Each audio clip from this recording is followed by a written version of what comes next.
Hello everyone and welcome back to the video. Today we're doing something very special. We're going to be breaking the Arabian meta once again on 2v2, excuse me. And you got myself and VPN Enjoyer, obviously my wife, but we're going to call her VPN Enjoyer. There you go. Hi YouTube, love it. And we're rocking Britons and Lithuanians. Hera, I thought this was anti-meta. Britons and Lithuanians, the strongest archer civ and a very strong cav civ. Who said I'm playing cav? Who said I'm playing cav? Today we're going to be showing you guys a nice strategy to break the archer scout or the Archer Cav meta on Arabia. Opponents have Lithuanians, Ethiopians. Wow, they might be doing the same thing. I don't think so though. So what we're gonna do is she's gonna go archers like normal, but instead of me going Cav, I'm actually gonna go Skirm Spear. Now the interesting thing about this is that normally Cav serves as the mobility aspect. You can chase down units, you can raid, you can do all those cool things, but with Lithuanians, having the faster moving skirms is actually very good for mobility, chasing down armies, picking up archers. And if I have the skirms and the spears, it's hard for the cav to engage on our army because I got the spears that also move fast and are able to dodge enemy projectiles with ease. This is a hard strategy for us to pilot. It's not easy to play skirm spear in a 2v2, but I believe it's a really good strategy to counter the meta if you want to play something different. Let's go ahead and see how it works out with the Lithuanians. And one last thing I want to mention, reason why Lithuanians are so good here is because it looks like it's a cavalry civ. In fact, my opponents are picking it, and I can almost guarantee they will go cav. Like, it's like a 90% chance that they will go scouts into knights and try to play for the relics. You know, the conventional Lithuanian style. So in this case, it's going to be archers from her, skirm spear from me, and it should be a really good one. We're going to take this woodline down here. I don't have any crazy setup for my map. Like, berries and gold are pretty exposed. This woodline's kind of whatever, but I mean, I think it's like good enough. It's like a decent setup, good enough. It'll work, that kind of thing, which is nice. Alrighty, just go ahead and set this up.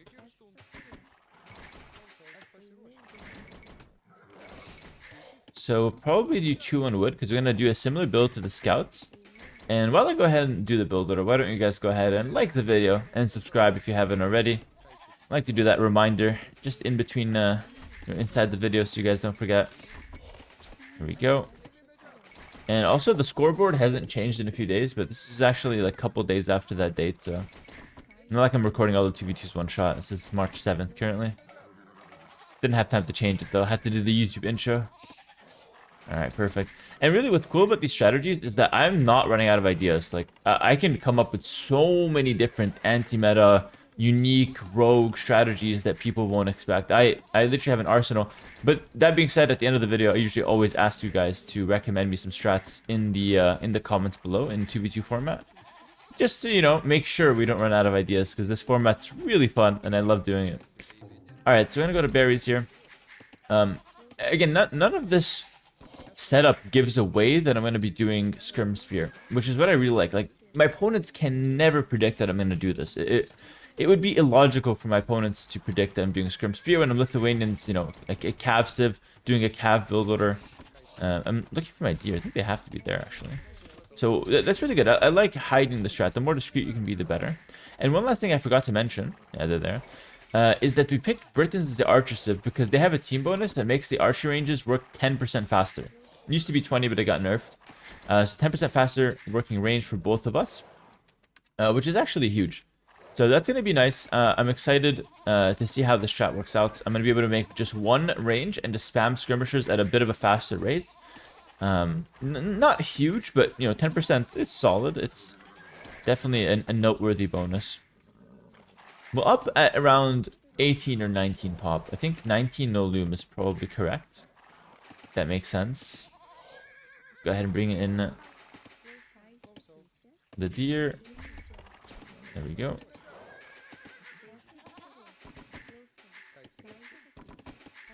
See if I can make it. Yeah, of course we can make it. Perfect. The Lithuanians, even easier to make it than a normal civ. They're in one more deer. And as far as 1 lumber camp versus 2, I think I might like 2 a bit more, just because that woodline's not like the best I've ever seen. So I'm gonna go 2 lumber camps, 10 on wood. And then this guy will also go to wood. Skirm Spear requires a bit more wood than scouts. Okay, I mean, that deer's just... you win, bro. You win.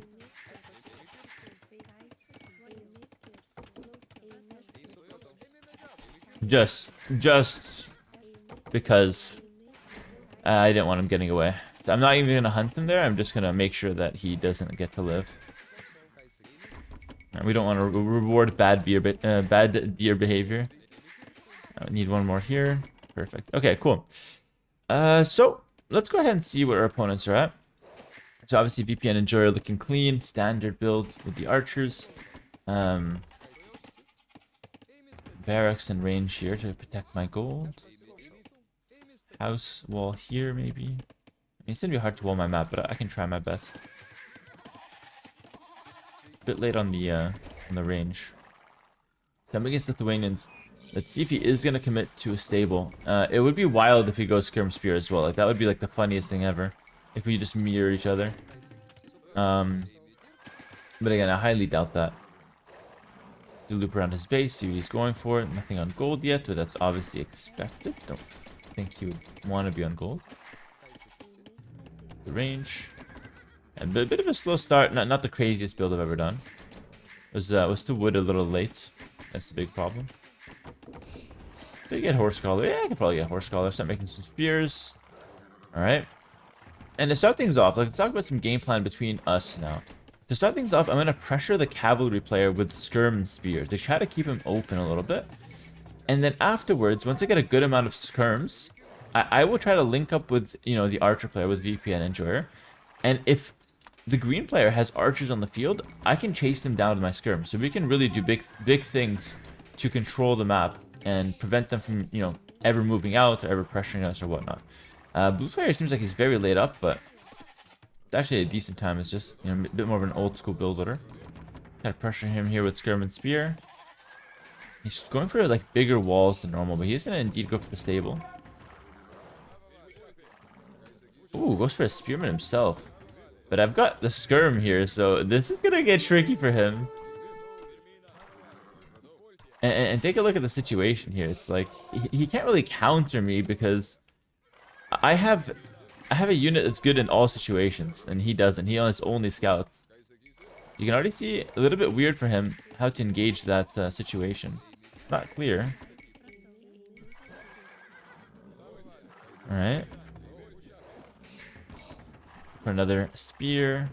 And so as you can see, this capital is getting hit quite hard. And it would be the same story if I was versus the archer player, by the way.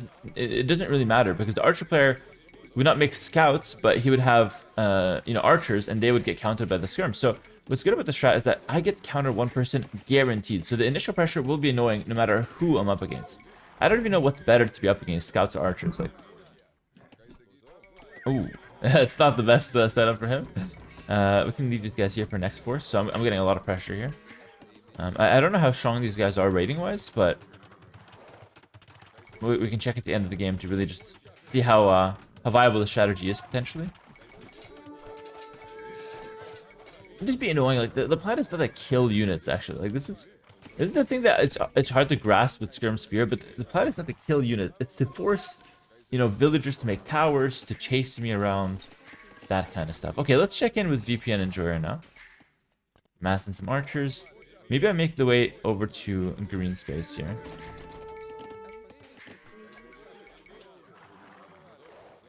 I don't even think that skirm dies. No, it does, but he loses the scout. I'll take the trade. And I need a couple spears at home, so I just make them, just so I don't get counterattacked by blue. 3 scouts here. They might go to you. Communicate with the teammate always. All right, let's loop in. Let's link up with VPN Enjoyer. The good thing is, if we ever see the archers on the field, we can easily collapse on them. From the scouts, it's no big deal. We're gonna have the spears. It's only a big deal if they send archers and scouts to me. But even in that case, we can manage with a tower or whatnot. So we're not really too scared of that either. At maximum value from that spearman. Oh, a tower already from green. Okay. Yeah, the one downside to the strategy is that we don't break walls fast. So that's like, I want to be honest with you guys. I want to sell you guys on a strat that's like, you know, that it sounds perfect, but it does have that weakness that it's not very good against walls. So if they just decide to wall up, there's really not much we can do against that. Oh, nice. Good job by blue. He picks up a vill there. I'm opening up green here. And green has no way to deal with skirms. None at all, basically. He'd have to call his teammate to come help. And yeah, I mean, I don't know if he will, to be honest. Oh, archers on the front. I want to be there with my skirms, but I guess I can pressure the back. Kind of stop production. Make my way to Castle Age. And the Castle Age will just do the same composition, the exact same thing. Nice. And now it's hard for green, because green's losing in the archer trade. He's got skirms and spears behind his bases. His woodland is out of whack completely. I guess I can wall like this. It's a weird wall, though. And he's going to be definitely slower to Castle Age compared to VP and Enjoy. So it's looking really good across the board here for us. Oh, and she killed the scouts from blue. Oh, this is fantastic. Excellent. Set up my gates, set up the Castle Age. And I would even argue that this gets better in Castle Age, because in Castle Age I would get Elite Skirm, Ballistics, and Pikemen. And the one downside in Castle becomes that they get access to Siege. But if you play with Britons can out-micro Siege units quite easily. So you're not even dying to Siege that well. And on top of that, I have the choice now to switch to double stable knights, even if I wanted to. I don't even know if that's correct to switch to double stable knights. But if you wanted to, you could. So this is a very flexible, opening. We can't really do much here. I think he'll finish walling this up. Bit too much to gold there. Last two of those can go to wood easily. And take a look at this. First time I'm engaging with archers, but I move faster, so he can't do anything. It's hilarious. I didn't even get fletching, but absolutely hilarious. You can enjoy diving, but nothing too crazy happening. Let's get Castle Age. Oh, I have 2 blacksmiths. Lovely. Now I can get double the attack. Normally it's Swiss chat telling me to not make the second blacksmith. Alright, it's okay, it's okay. Intention. So now what we want a second range probably. Maybe another farm even. And we want to mass up our skirms.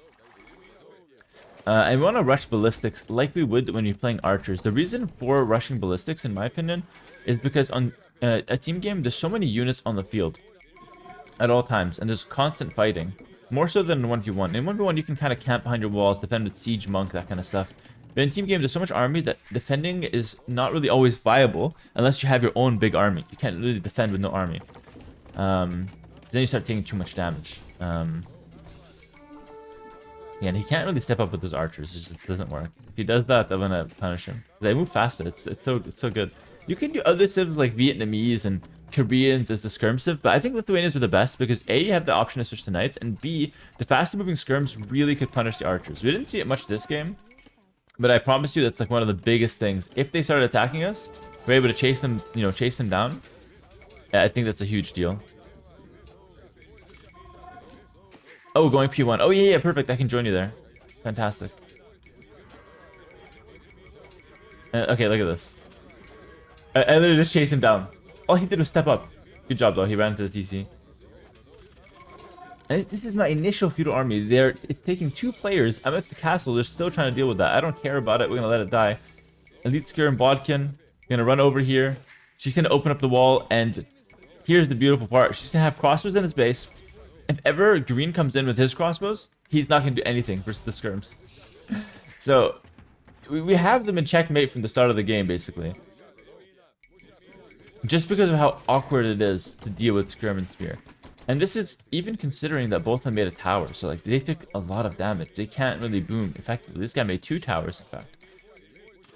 VP and Enjoyer, clean setup. Continue massing some skirms. Look how fast I'm moving. These guys are crazy. And I could go Pikeman if I want to, but he's not castlage yet, the cat flare. So I don't really need it right now. Alright, we'll wait for ballistics to come in. And I can just dive the tower here because I have fully upgraded skirms. Ooh, nice shot by him trying to defend it. And now the good part is about elite skirm is that they do a decent amount of damage to bills. Like they don't beat bills that easily. But now look, the archers have to stay back here. The skirms don't care. We don't care about the tower. I don't care about the TC. I don't care about literally anything. I don't care. Let's get pikemen now because I think Blue's gonna hit castlage in the next minute. Oh, I don't either. She's running in. She's running in. I love it. Cross within. Oh, that's fantastic. Oh my, that was like an anime moment. What the hell? Nice. Nice, nice, nice. Oh, okay. Look at the archer player. Look at the archer player. He thinks he's allowed to be here. Like, there's no... I'm gonna add a second barracks. There's no way we're gonna allow this. He's gonna run to the TC. He has to. Or just call the GG. Yeah, he's gonna call the GG. As soon as I see the archer player, like, he can be anywhere on the map. As soon as I see him, I'm gonna send skirmers to him, and I will literally chase him down. I can chase him from one end of the map to the other end. And because I move faster, I'll kill his entire army every single time. It's so disgustingly strong to play this kind of approach. And it's just such a fun way to play as well. Yo, really well played, VP Enjoyer. Yeah, just super clean, honestly, start to finish. You can play one range because of the Britain bonus. You know, we would just double teaming people. It's really awkward for them to deal with us. They never really cracked the code. Obviously, I would check their elos because they didn't seem like the strongest players. So this guy's around 1300 team game, 1300 team game. So not the strongest players, but definitely not bad. I think it's worth showcasing anyways because you got to see, like, even if they're stronger players, it's still going to be awkward to deal with. You know, they're still going to be having trouble dealing with, you know, spearmen and skirms. And it's still not going to be clear how, you know, the scout player defends it and then how the archer player has to defend it. It forces them to work together to clear one guy's army, giving almost a free game to the archer player, which will most likely be the carry, especially if the archer player is playing as Britons. Britons are extremely, you know, nasty to deal with in Castle Age. The extra range is brutal. Siege doesn't work. You know, archers get out microed. Knights is your best bet, but if you've got pikemen, they can't really jump on us with the knights. So it's really tricky to deal with this strat. And I almost want to try it again versus hopefully stronger players. If you guys want to see this strategy again, let me know in the comments below. We can do a part 2, no problem. And if you guys have any other ideas to break the Arabian meta or just some fun strats on other maps, do let us know as well. And as always, thank you for watching. Make sure to like, comment, subscribe. Check me out on Patreon and Twitch if you guys want more content from me. And I'll see you guys in the next video. Peace.